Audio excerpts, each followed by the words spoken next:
Greetings, everyone.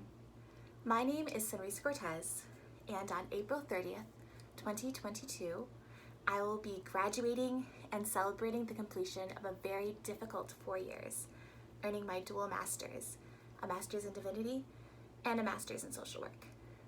And I don't name this for praise, but I provide this as context. So entering into my last year of school is thrilling. So naturally, I posted my first day of school picture on Facebook. Sonrisa, grade 20. School, Grand Valley State University and Western Theological Seminary. And what do I want to be when I grow up? Well, in a very playful presentation, I reflected, and with absolute sincerity, I want to be a good soul. I want to be someone that is educated and prepared to make a difference, to continue to advocate, represent, and challenge injustices. I want to spread God's love, empower, and be present. And I think being present to others is one of the most significant, meaningful, and powerful gifts that we can give each other. In Philippians 2, it's written that if there is any encouragement in Christ, any consolation from love, any sharing of the Spirit, any compassion and sympathy, to make my joy complete. To be of the same mind, having the same love, and being in full accord in one mind. And we are encouraged to do nothing from selfish ambition or conceit, but in humility, regard others as better than ourselves.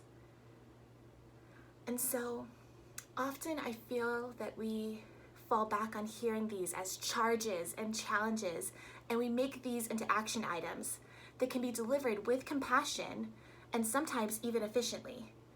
But our missional response to be of the same mind, sharing the same love, and engaging in compassion, I feel that more often than not, we as church leaders, we lose a crucial process. Philippians also says, "Let each of you not look to your own interests, but to the interests of others."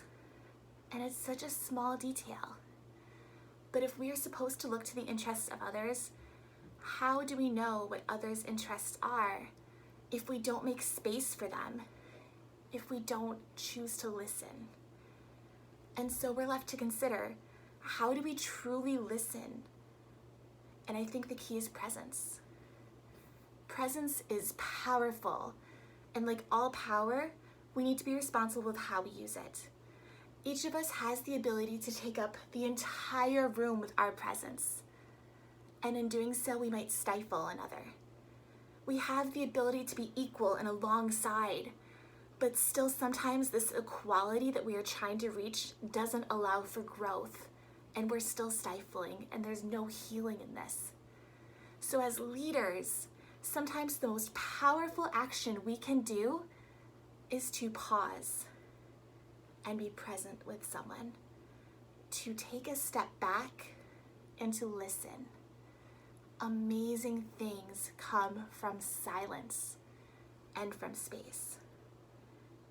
So I invite you, new friends, into a space of silence, to take that stance after my video. Allow yourselves a minute or so to be present with yourself, with another, and to consider the magnitude that is listening, pausing, and being present.